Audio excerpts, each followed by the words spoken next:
How to create drop-down list in Excel. Hey everyone, welcome back to the channel. If you are new here, don't forget to hit the subscribe button and turn on the notification bell to not miss any updates. In this video, I'll show you how to create drop-down list in Excel. Drop-down lists make data entry faster, more accurate, and more professional, and they are very easy to set up. So let's dive right in. Open up your Excel file first.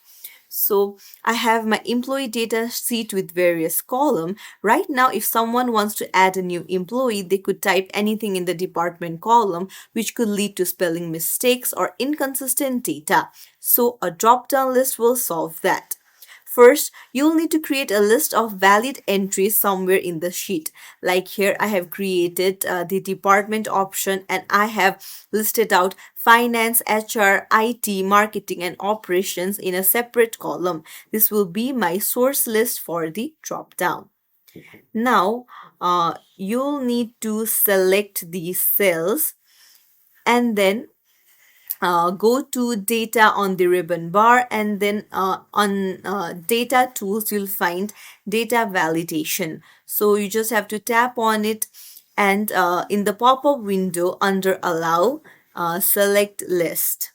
So in the source box you'll need to select the range where you type the department names. So just select the range and then you can hit enter. Hit OK. Now every selected cells has a drop down arrow, as you can see. You can just tap on the drop down. Now every selected cell can be picked from your list instead of typing manually. For example, I will add a new employee here. For example, I will add employee ID 21. I'll just drag down and then you can see the drop down appear here.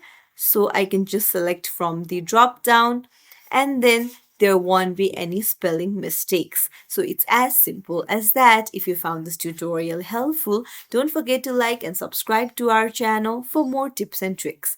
Thank you for watching.